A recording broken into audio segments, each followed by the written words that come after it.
congratulate you on it, and thank you for joining us today.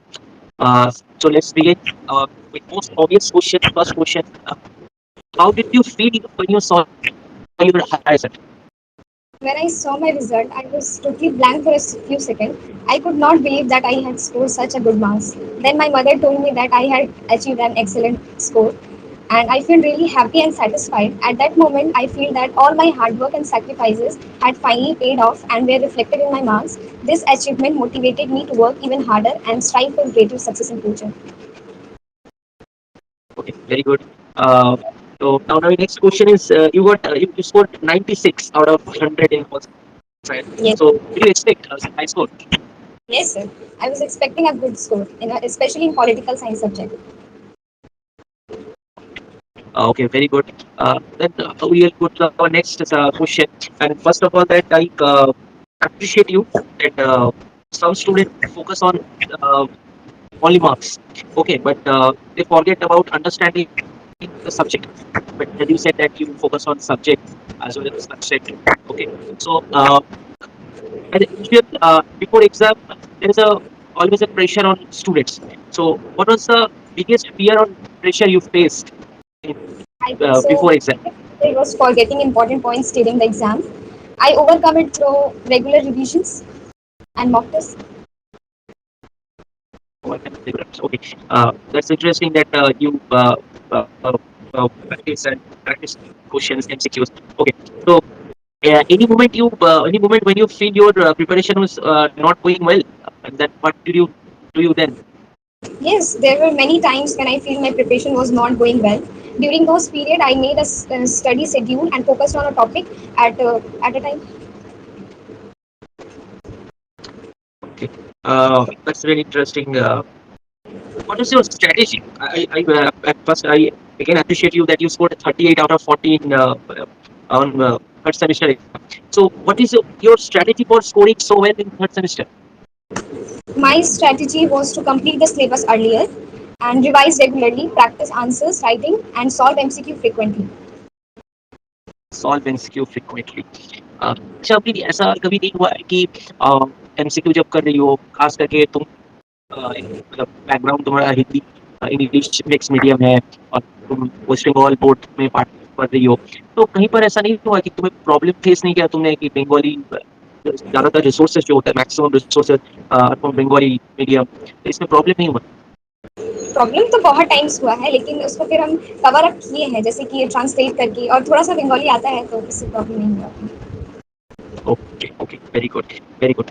So it's very good. So मतलब अभी अभी जैसे मैंने normally students को देखा है कि स्टूडेंट्स हर स्टूडेंट्स के पास एक टाइम होता है पढ़ने का, तो what is your timing, preferable time morning और नाइट और study? I think so. Morning study was more effective for me because I could concentrate better and retain information for a longer period. Morning study. So Yes. Morning study ठीक है, तो ये जो time है तुम्हारा morning study का, तो usually students अभी for such your generation students पढ़ते कम है, मतलब 1 घंटे या 2 घंटे पढ़ते हैं, तो क्या तुम्हारे जो टाइमिंग्स थे ये टाइमिंग्स में कुछ तुमने रूटीन बनाया था कि ऐसे इतने टाइम तक मैं ये सब्जेक्ट करूंगा, पॉल साइंस 1 आवर और 45 मिनट्स, तो ऐसे कुछ रूटीन था तुम्हारे पास? जो मेरे लिए सबसे वीक सब्जेक्ट था उस पर हम सबसे ज़्यादा फोकस करते थे, जैसे कि political science and history, these two subjects, इस पर हम बहुत ज़्यादा फोकस करते थे। यूजुअली हम मॉर्निंग में न्यू थिंग्स लर्न करते थे और रात में रिविजन करते थे। मतलब मॉर्निंग में तुम नॉर्मल पढ़ती थी और रात को जाके उसी सब्जेक्ट को रिवाइज करती थी कि और कोई सब्जेक्ट दूसरा सब्जेक्ट? जो याद किया हुआ है पूरे दिन में, वो एक बार हम रिवाइज करके ही सोते थे रात में। Very good, very good. The strategy, your strategy is very good.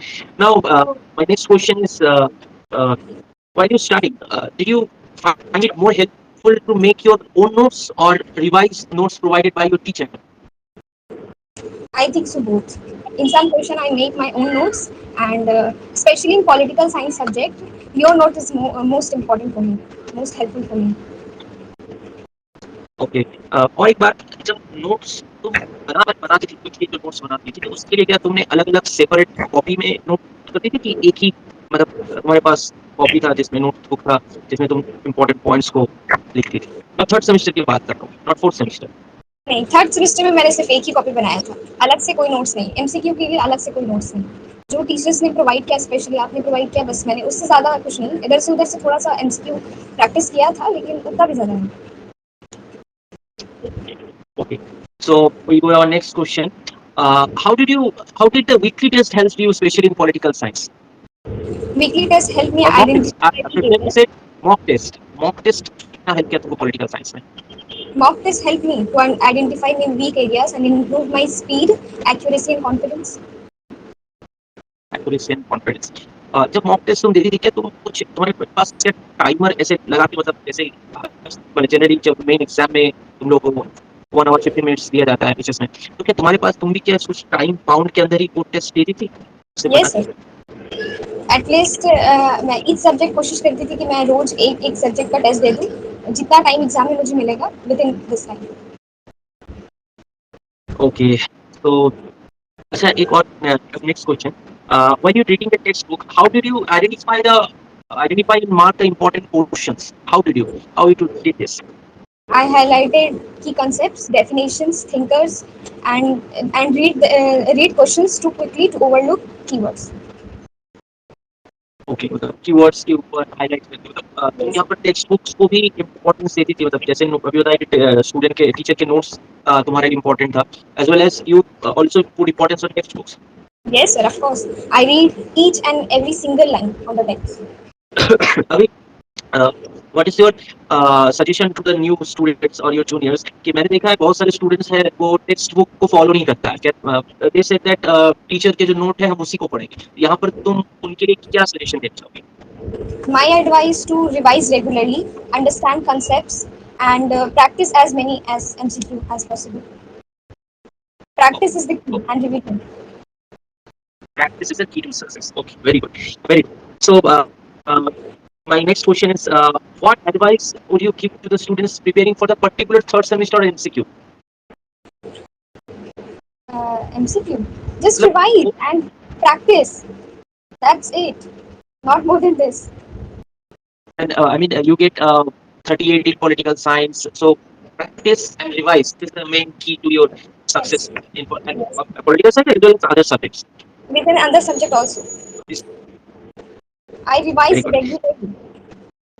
Revise regularly. You focused on revise, but revision is the most important part for preparation. Yes, sir. Now, I mean, we know that our 12 class 12 was divided into third and fourth semester. So now we'll go to the fourth semester. In fourth semester, you also get 38 out of 40. That's a very good score. In fourth semester, we saw that there is for all science. I said 2, 4, and 6 marks pattern. Okay, so this 2, 4 and 6 mark question, which is your priority area? मैं ये कहना चाहता हूँ कि ऐसे तो बहुत सारे स्टूडेंट्स होते हैं जो ऑन एन एवरेज जो 6 मार्क्स के क्वेश्चन है उनमें कैपेबल नहीं होता है, उनको लिखना उसका राइटिंग स्किल कम होता है, तो पर्टिकुलरली तुम उन स्टूडेंट्स के लिए क्या एडवाइस देना चाहोगी, कौन से एरिया में अगर वो फोकस करें तो उनका मार्क्स जो है वो अच्छा आए? My priority is 6 marks question because they carry the highest weight and require detailed answer. Once student learn 6 marks answer, they can easily cover 2 or 4 marks answer. I think so. Why not 2 marks answer? Because there is 10 and I think 5 questions and 10 marks. So अगर कोई 2 marks और 4 marks के ऊपर ज्यादा focus करे तो probability उसका एक पासिंग स्कोर क्रॉस करके एवरेज स्कोर की तरफ वो चला जाएगा। बट 6 मार्क्स के सेक्शन में जैसे मैंने देखा है प्रॉब्लम स्टूडेंट फेस करते हैं, 6 मार्क्स के क्वेश्चन में टाइम मैनेजमेंट का एक प्रॉब्लम होता है, तो 2-4 मार्क्स में क्या वो फोकस कर सकते हैं from your view? Yes, I think so. But मेरे हिसाब से मैंने फोकस किया था 6 मार्क्स से लर्न करना स्टार्ट, और जब मैंने 6 मार्क्स स्टार्ट किया उसमें जब उसको मैं समझ रही थी उसमें ही मेरा आधे से ज़्यादा 2 मार्क्स और 4 मार्क्स कवर अप हो चुका था. So I prefer. ऐसे नहीं होता 4 मार्क्स के अंदर ही तुम्हारे 2 marks and 4 marks Yes. Cover हो जाते हैं। ओके, नाउ देख, तो जब अब तुमने बताया गया कि 4-6 मार्क्स के क्वेश्चंस के ऊपर ना, अब जो उसके साथ जो क्वेश्चन आता है, what is your strategy for time management in the exam hall to write high quality answer, particularly 6 marks के question? I think so. My strategy to answer writing is to write clear introduction, use relevant point, and left a few minutes for quick revision. क्या तुमने जब 6 marks का तुम देखती थी घर में, क्या तुम इसके लिए अलग से प्रैक्टिस तो करती होगी, करती थी आई थिंक। क्या तुमने आंसर राइटिंग को अट्रैक्टिव, मतलब पर्टिकुलर आंसर को अट्रैक्टिव बनाने के लिए कुछ रेलेवेंट डायग्राम या इंफोग्राफिक ऐसे कुछ यूजेस तुमने किया था for 6 marks Yes, question for 6 marks question as well as 4 marks question. I make as well diagram. 4 marks question? Yes, तो in my board मतलब paper. एग्जाम में you have get 2 hours I think for in 4 semester। तो क्या इसमें time management करके पूरा 40 marks के attempt करने के बाद हर इस क्वेश्चन में ऐसे डायग्राम पुट करना, ये सब टाइम मैनेजमेंट तुमने किया कैसे? प्रैक्टिस से मैंने रोज प्रैक्टिस किया है। इससे अगर मैं एग्जाम में डायरेक्ट जाके करती तो ये मेरे लिए भी पॉसिबल नहीं हो पाता, लेकिन मैंने रोज प्रैक्टिस किया है। मुझे पता है कि कौन से क्वेश्चन में कितना टाइम देना है, तो उससे मुझे पता है। और मैंने सारे 4 marks और 6 marks के क्वेश्चन में मैंने फ्लोटर पुट किया है अपने बोर्ड के पेपर में भी। ओके, मतलब बोर्ड के पेपर में भी तुमने ये टाइम मैनेजमेंट, मतलब तुम घर में प्रैक्टिस करने के बाद, क्योंकि घर में जितना प्रैक्टिस होगा तभी जाके बोर्ड में टाइम मैनेजमेंट होगा। Yes. Okay okay.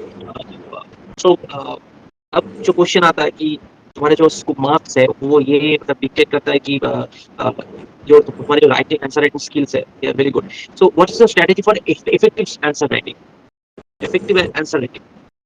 To give a clear introduction, relevant points which is important, which is asked in the question, and if possible put flowcharts, and lastly conclusion. Introduction and conclusion is must. Introduction and conclusion is the most must for the 6 marks question. Yes, sir. And for 4 marks question? For 2 marks question, use only relevant point. And 4 marks question? 4 marks question, I think so. Main body is the key. What is asked in the question, you just write it clearly. Okay. Okay. So we go to our next question. Did your teacher notes help you in your preparation?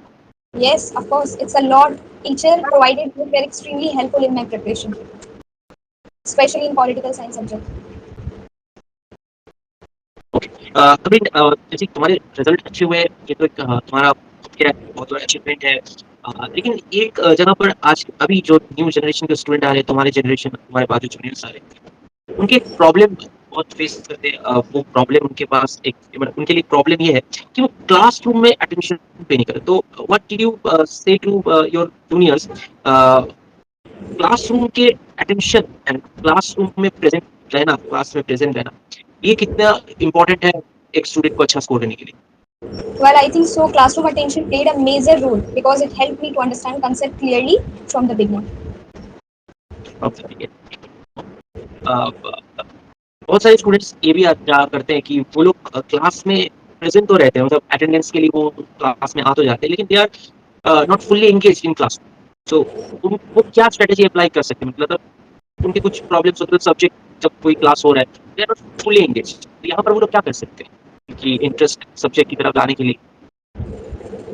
Subject की तरफ, I would advise student to memorizing and actively engage in class because listening carefully save a lot of revision time. Subject के ऊपर interest के लिए तो कह रही हो कि उनको बहुत सारा रिवाइज करना पड़ेगा सब्जेक्ट। अगर कोई बच्चा क्लास में अगर टीचर्स का एक्सप्लेनेशन ध्यान से सुन लेता है तो मेरे हिसाब से वो रिवीजन के बराबर ही होगा। जो टाइम हम 2 to 4 आवर्स घर पे देंगे रिवीजन के लिए, वो हम क्लास में कर सकते हैं। इसीलिए हमने एक भी क्लास मिस नहीं किया है। बहुत सारे लोग बोलते थे कि अभी बोर्ड्स का टाइम है, स्कूल मत जाओ, लेकिन हमने तो पूरा पूरा टाइम स्कूल में दिया है, तो शायद इसी वजह से।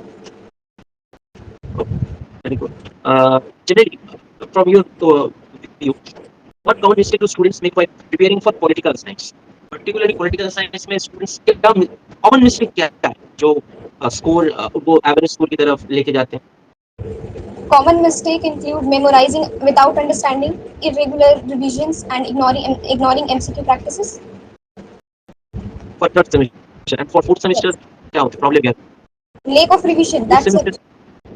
lack of revision. Okay. Now, our next question is, was there any particular habit that continued significantly to your success? तुम्हारे पास ऐसे कोई हैबिट है तुम्हारे जो तुमको ये सक्सेस की तरफ लेके गए? I What did think you do? so. Consistently, consistent daily, and study regularly. Revision contributed to my success.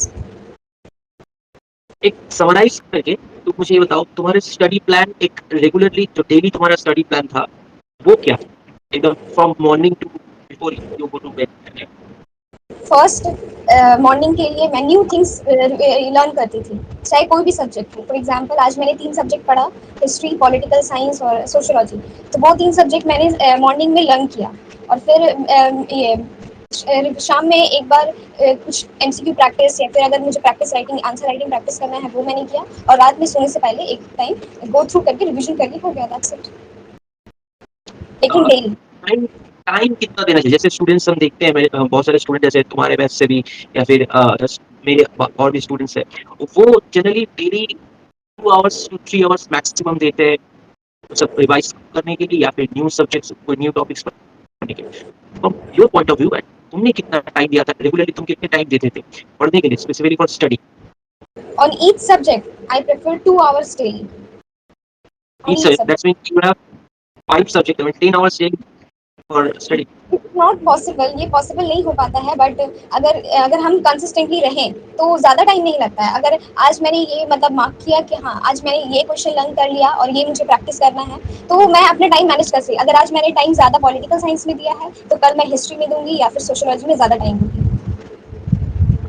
तुम कह रही हो कि एक स्टूडेंट्स को अच्छे मार्क्स के लिए हर सब्जेक्ट में रिजल्ट में पर डे डेली बेसिस में बस अपने पढ़ाई को तैयारी करने के लिए 5 to 6 hours is enough? Yes 5 to 6 sir. Hours, yes sir. 5 to 6 hours, okay. Who do you like to thank for your achievement? I would like to thank my teachers, parents and friends for their guidance and support. And जो तुमने ये मेहनत करके result आया, खुद को नहीं देना चाहोगी thank you? Yes, of course I give. But without my teachers' help and my parents' help, this is not possible for me, I think so. Sir, तुम्हारे हिसाब से स्टूडेंट्स के लिए सबसे ज्यादा ऑब्स्टेकल्स क्या है? मतलब ये कंसंट्रेट क्यों नहीं कर पाते, कंसिस्टेंसी क्यों नहीं रख पाते, सबसे ज्यादा ऑब्स्टेकल्स क्या है? I think so, phone. Phone is the biggest distraction nowadays.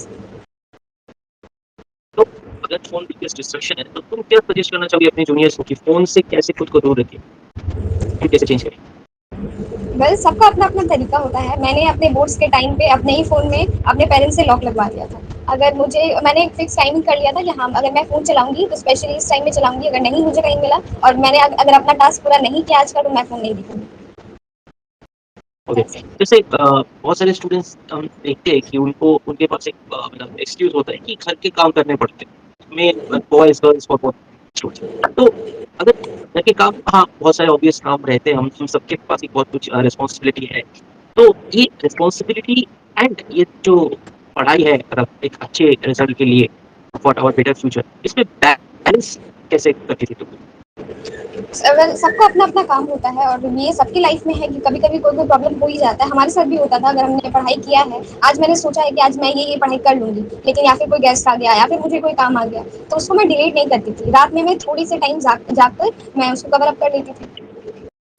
मतलब तुम कह रही हो जो तुम्हारा डेली टारगेट है उसको तुम फुलफिल करने के बाद ही मतलब सोने जाती थी? मतलब अगर कोई बीच में ऑब्स्टेकल्स आ जाता था, कोई गेस्ट या फिर कोई अदर रिस्पॉन्सिबिलिटी, मतलब हमें डेली मेरा अचीवमेंट, एक गोल जो मैं डेली सेट कर रहा हूँ उसको मुझे फुलफिल करना है, Yes. That's your point. Okay, now what the message would you like to give future higher secondary students?